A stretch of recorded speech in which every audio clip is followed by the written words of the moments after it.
तक न्यायिक हिरासत बढ़ाई गई। वीडियो कॉन्फ्रेंसिंग के जरिए तौकीर रजा की पेशी हुई। फतेहगढ़ सेंट्रल जेल में बंद है मौलाना तौकीर रजा और 26 सितंबर को बरेली में हुई हिंसा का आरोपी है। मौलाना तौकीर रजा करीब 12 मामलों में आरोपी है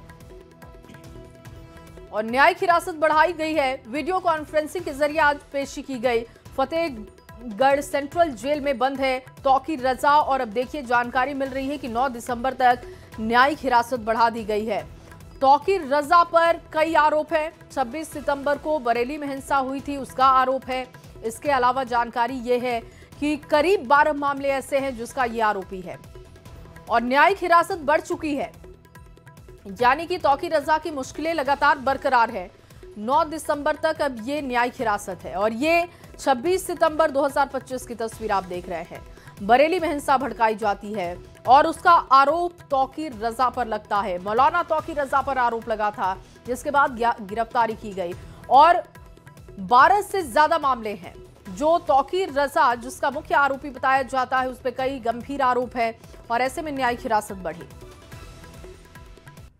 और दिल्ली ब्लास्ट से जुड़ी बड़ी खबर आपके सामने रखें। कानपुर में मिला फंडिंग का कनेक्शन। जांच एजेंसी ने 3 एनजीओ खाते फ्रीज किए हैं। डॉक्टर शाहीन से जुड़े लोगों की जांच, केस दर्ज करने की कवायद जारी है। सूत्रों के हवाले से ये बड़ी खबर आपको दे रहे हैं। कानपुर में लगातार निगरानी की जा रही थी और देखिए 3 एनजीओ खाते फ्रीज किए जा चुके हैं। कनेक्शन खंगाला जा रहा है। दिल्ली में जो ब्लास्ट हुआ उसको लेकर अलग अलग जगहों पर लगातार एजेंसियां पहुंच रही हैं। डॉक्टर शाहीन से जुड़े लोगों की जांच कर रही हैं। केस दर्ज करने की कवायद तेज है और सूत्रों के हवाले से आपको ये खबर दे रहे हैं कि 3 एनजीओ खाते जांच एजेंसियां फ्रीज कर चुकी हैं। डॉक्टर शाहीन से जुड़े लोगों की ये जानकारी जुटाई जा रही थी, जांच हो रही थी जो डॉक्टर शाहीन से जुड़े हुए लोग थे और ऐसे में अब केस दर्ज करने की कवायद भी शुरू हो चुकी है। उनके खातों को खंगाला जा रहा है। एनजीओ कैसे काम कर रहे थे, कहां से फंडिंग हो रही है, इन तमाम बातों को खंगाला जा रहा था और जानकारी मिल रही है कि जो फंडिंग का कनेक्शन है वो लगातार निशाने पर है और इसी कड़ी में 3 एनजीओ फ्रीज किए जा चुके हैं। और दिल्ली के लाल किले के पास 10 नवंबर को हुए कार बम धमाके मामले में एनआईए ने एक और आरोपी को गिरफ्तार किया। जांच एजेंसी के मुताबिक आरोपी शोएब ने धमाके से पहले मुख्य आतंकी उमर उन नबी की मदद की थी। उसे छिपने की जगह और जरूरी मदद उपलब्ध कराई गई। गिरफ्तार आरोपी शोएब फरीदाबाद के धौच गांव का रहने वाला है। जांच में सामने आया है कि शोएब ने आतंकी उमर को धमाके से ठीक पहले अपने यहां पर पनाह दी थी और उसे गाड़ी भी इसी ने मुहैया कराई थी। दिल्ली ब्लास्ट केस में शोएब 7वां आरोपी है जिसे गिरफ्तार किया जा चुका है और इससे पहले एनआईए ने उमर के 6 साथियों को गिरफ्तार किया है। और वहीं मुंबई हमले की बरसी को लेकर केंद्रीय गृह मंत्री अमित शाह ने एक्स पर पोस्ट किया। उन्होंने अपने पोस्ट में लिखा, वर्ष 2008 में आज ही के दिन आतंकियों ने मुंबई पर कायराना हमला कर विभत्स और अमानवीयकृत किया। मुंबई आतंकी हमलों का डटकर सामना करते हुए अपना बलिदान देने वाले वीर जवानों को नमन करता हूं। इस कायराना हमले में अपनी जान गंवाने वाले सभी लोगों को श्रद्धांजलि अर्पित करता हूं। आतंकवाद किसी एक देश के लिए नहीं बल्कि पूरी मानव जाति के लिए बहुत बड़ा अभिशाप है। मोदी सरकार की आतंक के खिलाफ जीरो टॉलरेंस की नीति स्पष्ट है जिसे पूरा विश्व सराह रहा है। भारत के आतंक विरोधी अभियानों को व्यापक समर्थन दिया जा रहा है। और वहीं लोक गायिका नेहा सिंह राठौर की तलाश वाराणसी और लखनऊ पुलिस तलाश कर रही है। दरअसल पहलगाम टेरर अटैक को लेकर भड़काऊ पोस्ट किया गया था नेहा सिंह राठौर की तरफ से और इसी मामले में वाराणसी में मुकदमा दर्ज किया गया था। जानकारी अब ये है कि वाराणसी और लखनऊ की पुलिस तलाश कर रही है। वाराणसी के लंका थाने में, लखनऊ के हजरतगंज थाने में मुकदमा दर्ज है। सोमवार को वाराणसी पुलिस नेहा के सुशांत गोल्फ सिटी के फ्लैट पर पहुंची। नेहा के नहीं मिलने पर वहां पर दारोगा ने नोटिस चस्पा कर दिया। हजरतगंज पुलिस नेहा को 2 नोटिस भेज चुकी है और ऐसे में नेहा की मुश्किलें बढ़ सकती हैं। लोक गायिका है नेहा सिंह राठौर जिन्होंने पहलगाम हमले को लेकर भड़काऊ पोस्ट किया था और उसी मामले में उन पर 2 जगहों पर केस दर्ज है। और अयोध्या में आज एक बार फिर से आस्था का अद्भुत नजारा देखने को मिला है। ध्वजारोहण समारोह के बाद रामनगरी में श्रद्धालुओं का सैलाब उमड़ पड़ा है। सुबह से ही रामलला के दर्शन के लिए भारी भीड़ है। प्रधानमंत्री ने राम मंदिर की पूर्णता का संदेश दिया और उसके बाद से रामनगरी उत्साह और उल्लास में डूबी हुई है। आज सुबह ठीक 6 बजे राम जन्मभूमि की पट श्रद्धालुओं के लिए खोले गए।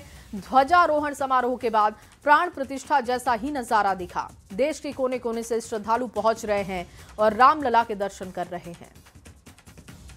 मन में ख्वाहिश थी कि जब भी राम मंदिर संपूर्ण हो, और राम मंदिर संपूर्ण कैसे हुआ? ध्वजारोहण के बाद। और ये पूरी मन में एक इच्छा थी कि यहाँ पे आके दर्शन करें। हम अमृतसर पंजाब से आए हैं और जब पहली बार ध्वजारोहण के बाद दर्शन किए तो यकीन मानिए ऐसा लग रहा था कि अलौकिक भगवान की प्रतिमा साक्षात जैसे सामने आ गई हो। बढ़िया लगा जी, और मन को बड़ी शांति मिली। सारा अरेंजमेंट देख के बहुत अच्छा लगा। योगी जी, मोदी जी ने बहुत अच्छा काम किया है और ऐसे ही करते रहे। और मंदिर के दर्शन करके तो ऐसा लगा जैसे आनंद ही आ गया। और देखिए, कल प्रधानमंत्री मोदी और आरएसएस प्रमुख मोहन भागवत ने श्री राम जन्मभूमि मंदिर के शिखर पर ध्वज फहराया, जो मंदिर का निर्माण पूरा करने का प्रतीक है। और इसको लेकर गया जी में जहानाबाद के आरजेडी सांसद सुरेंद्र यादव ने कहा कि ध्वजा तो उड़ीसा में भी फहरता है, लेकिन वो संकेत देता है कि क्या बुरा होने वाला है। वहां विपरीत दिशा में बहता है। अगर हवा पूरब दिशा में है तो पश्चिम दिशा में फहराना चाहिए, लेकिन देखिएगा कि पूरब दिशा से तूफान भी है तो ध्वज पूरब दिशा में फहरता है। ध्वज तो आपका जो है उड़ीसा में भी फहराता है, उड़ीसा में, पर वो संकेत देता वो ध्वज कि क्या बुरा होने वाला है। विपरीत दिशा में बहता है। अगर हवा पूरब दिशा में है तो पश्चिम ध्वज फहराना चाहिए, फहरना चाहिए। पर देखिएगा कि पूर्व दिशा से अगर तूफान भी है तो ध्वज पूरब दिशा में फहरता है। तो अभी हम तो ये ध्वज को देखे नहीं हैं, और चूँकि प्रभु जी का नगरी है तो किसी को अपमान भी करने का हमको अधिकार नहीं है। और वहीं अयोध्या में ध्वजारोहण समारोह को लेकर पाकिस्तान को जबरदस्त मिर्ची लगी। पाकिस्तान के विदेश मंत्रालय ने अयोध्या में राम मंदिर में हुए ध्वजारोहण कार्यक्रम पर आपत्ति जताई। पाकिस्तान के विदेश मंत्रालय ने एक बार फिर से बाबरी मस्जिद का जिक्र करते हुए इस्लामोफोबिया का रोना रोया है। यानी जब हिंदुस्तान में राम मंदिर में ध्वजारोहण कार्यक्रम हो रहा था तब पाकिस्तान के पेट में दर्द हो रहा था और उससे रहा नहीं गया। उसने प्रेस रिलीज जारी कर अपना इस्लामोफोबिया वाला पैंतरा फिर से चलाने की कोशिश की। और एक बड़ी खबर आपके सामने रखने जा रहे हैं। संविधान दिवस पर प्रधानमंत्री मोदी की देश के नाम चिट्ठी संविधान निर्माताओं को श्रद्धांजलि अर्पित की गई। और संविधान में समानता, स्वतंत्रता को सर्वोच्च महत्व दिया जाता है। प्रधानमंत्री नरेंद्र मोदी ने संविधान दिवस के मौके पर एक चिट्ठी लिखी है और वो जिक्र करते हैं कि संविधान समानता, स्वतंत्रता को सर्वोच्च महत्व देता है। संविधान ने सपने साकार करने की शक्ति दी है। संविधान नागरिकों को कर्तव्यों की याद दिलाता है। संविधान की ताकत ने मुझे देश का पीएम बनाया है। और अपनी चिट्ठी में इन बातों का जिक्र करते हुए उन्होंने संविधान निर्माताओं को श्रद्धांजलि अर्पित की। आज संविधान दिवस है, देश संविधान दिवस मना रहा है और इस मौके पर प्रधानमंत्री नरेंद्र मोदी ने भी एक देश के नाम चिट्ठी लिखी। और अगली खबर वैशाली से, जहां पर लालगंज फकुली पथ के जारंग चौक के पास सुबह सुबह दर्दनाक हादसा हो गया। तेज रफ्तार ट्रक ने साइकिल सवार 2 छात्राओं लक्ष्मी और आशी कुमारी को कुचल दिया है। दोनों गंभीर रूप से घायल हैं, अस्पताल में भर्ती कराई गई हैं। हादसे के बाद स्थानीय लोगों ने ट्रक में तोड़फोड़ की, आगजनी करते हुए सड़क को जाम किया। दरअसल बेलसर थाना पुलिस मौके पर पहुंची, मामले को शांत कराया गया। लोग बेलगाम गाड़ी की रफ्तार रोकने की मांग कर रहे हैं। और वहीं पश्चिम बंगाल में एसआईआर को लेकर राजनीतिक टकराव बढ़ता जा रहा है। मुख्यमंत्री ममता बनर्जी ने बेहद तीखा और विवादित बयान दिया। ममता ने कहा कि एसआईआर के नाम पर उन्हें जानबूझकर टारगेट किया जा रहा है। अगर उनके ऊपर किसी तरीके का हमला हुआ तो वो भारत को हिला देंगे। इस बयान ने बंगाल से लेकर दिल्ली तक हलचल मचा दी है। মনে করি আমাকে আঘাত করছে, আমাকে আঘাত করলে আমি সারা ভারতবর্ষ হিলিয়ে দেব, এটা মাথায় রেখো। ভয় পাবেন না। আপনাদের কাউকে, যারা আপনারা এখানকার জেনুইন ভোটার, আগে ভোট দিয়েছেন 2024-এও, নরেন্দ্র মোদী প্রধানমন্ত্রী হিসেবে ইলেক্টেড হয়েছে কোন লিস্টে? 24-এর লিস্টে, তাহলে সে লিস্ট যদি বাতিল হয়ে যায় তাহলে তো গভর্নমেন্টও বাতিল হয়ে যাওয়া উচিত। আমি ব্যক্তিগতভাবে কারো বিরুদ্ধে কুৎসা করছি না, আমি আর্গুমেন্ট করছি তর্কের খাতিরে। এবার আপনারা और अगली बड़ी खबर किशनगंज से आपके सामने रखने जा रहे हैं। सोना तस्करी के मामले का खुलासा हुआ। करोड़ों रुपए का सोना जब्त किया गया। सूखी लकड़ी के ढेर में छिपाकर तस्करी की जा रही थी। भारत बांग्लादेश बॉर्डर पर यह कार्रवाई की गई और पुलिस ने 2 तस्करों को इस मामले में गिरफ्तार किया। आरा से अगली बड़ी खबर, जहां अपराधियों ने छात्र को गोली मारी है। बाइक सवार बदमाशों ने गोलियां चलाई। छात्र को 2 गोलियां लगी है। छात्र का अस्पताल में इलाज हो रहा है। ऑपरेशन के बाद निकाला बुलेट। धरहरा सीमेंट फैक्ट्री के पास ये घटना हुई है और इस पूरे मामले की छानबीन पुलिस कर रही है।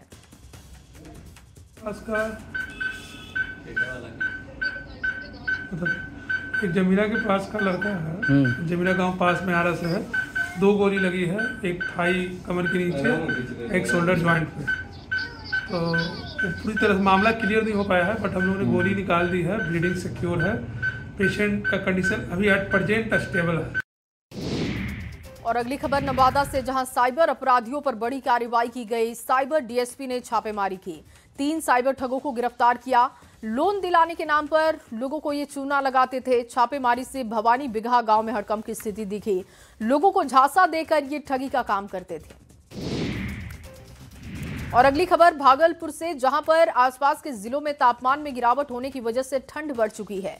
वहीं दिन पछुआ हवा की वजह से कनकनी बढ़ी रहती है और सुबह और शाम ज्यादा ठंड महसूस हो रही है।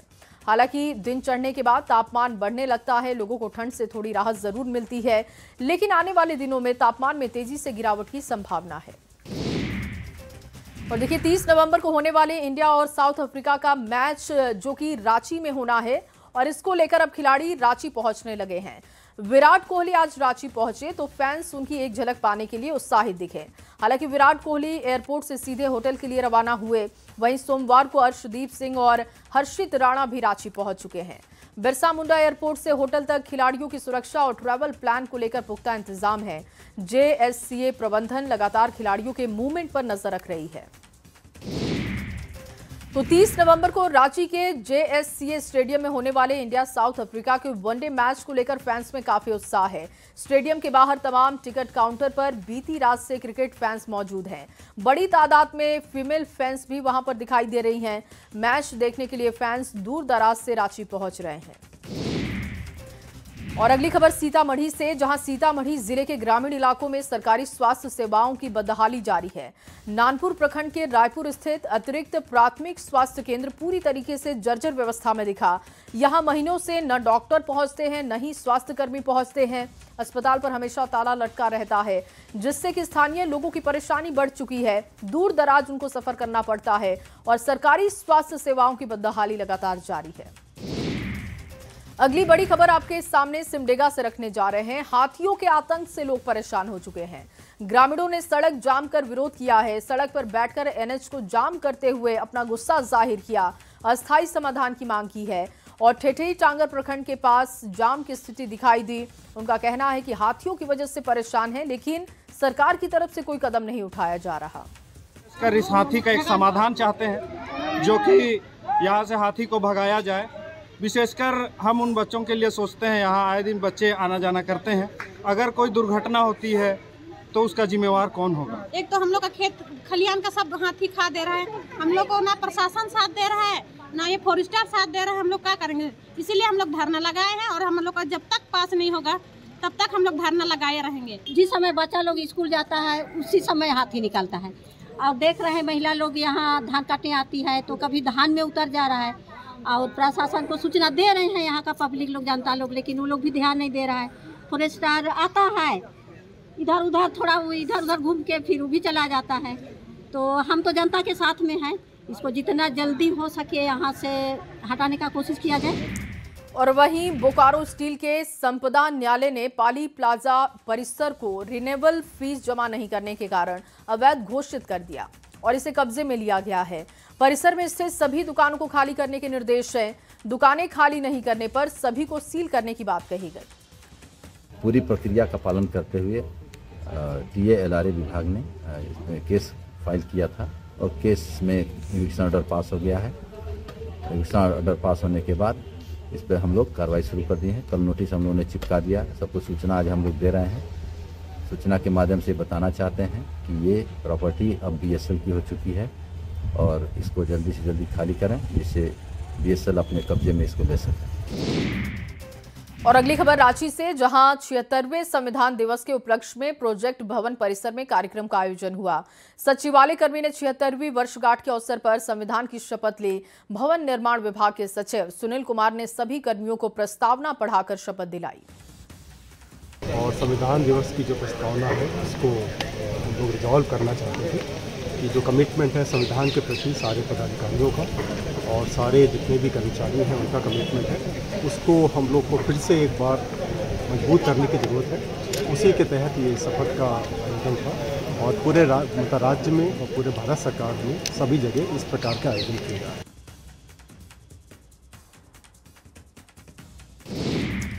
और अगली खबर भी रांची से, जहां रांची के रिम्स में MBBS फाइनल ईयर की पढ़ाई कर रहे अमित की कला देखकर आप भी उनके मुरीद हो जाएंगे।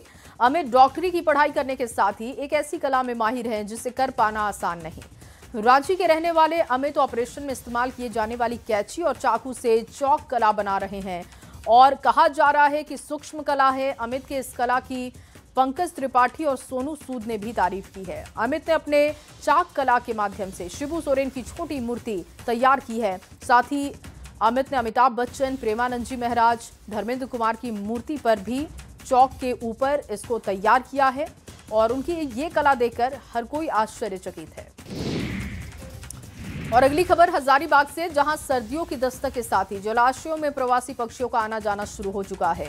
हर साल सेंट्रल एशिया से ये पक्षी छड़वा डैम, तिलैया डैम और गोंदा डैम का रुख करते हैं। जानकारी के मुताबिक कड़ाके की ठंड में जलाशयों पर मोटी बर्फ जम जाने से भोजन मिलना कठिन हो जाता है और इसी वजह से पक्षी बेहतर जलवायु और भोजन की तलाश में यहाँ पहुंचते हैं। पानी में पिंटेल, रेड क्रेस्टेड पोचार्ड और बार हेडेड गूच का आना शुरू हो गया है। अभी पूरी तरह से नहीं पहुंचे, यानी कि जितनी संख्या में आते हैं उतनी संख्या में नहीं पहुंचते। अलग अलग ग्रुप होता है, तो कुछ ग्रुप अभी पानी वाले बर्ड भी पहुंच गए हैं। उन्हीं में से एक जो बार हेडेड गूच जिसकी बात मैं कर रहा हूं, वो सीधे हिमालय को पार करके पहुंच जाता है। हम लोग जानते हैं कि सभी प्लेन जो एयरक्राफ्ट होते हैं हिमालय के ऊपर से नहीं गुजरते हैं, लेकिन ये बर्ड में ईश्वर ने ऐसी क्षमता उसको दी है, उसके लंग्स इतने अच्छे हैं कि वो हिमालय को सीधे ऊपर से पार करके यहाँ पहुँच जाता है और काफ़ी संख्या में यहाँ के सब जितने बड़े रिजर्वायर हैं झारखंड के, उसमें वो दिखता है। और अगली खबर पटना से आपके सामने रखने जा रहे हैं, जहां बिहार टूरिज्म की तरफ से पर्यटकों को अच्छी सुविधा देने के लिए 2 कैरावैन मंगाया गया है और जल्द इसकी शुरुआत होगी। इससे सफर करने के लिए 250 किलोमीटर मिनिमम सफर करना होगा और उसके लिए 20,000 रुपए की राशि निर्धारित की गई है।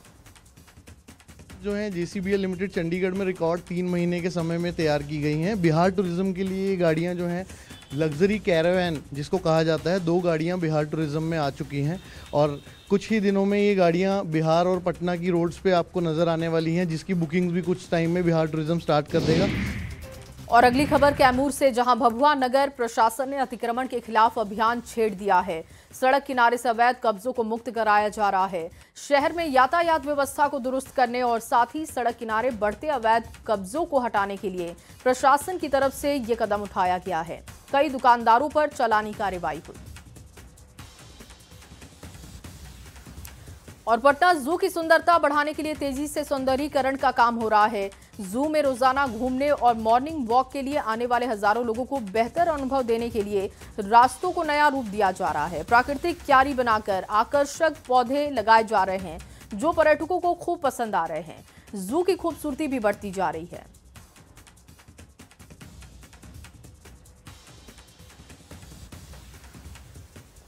और यहाँ एक छोटा सा ब्रेक, जल्द हाजिर होंगे, आप बने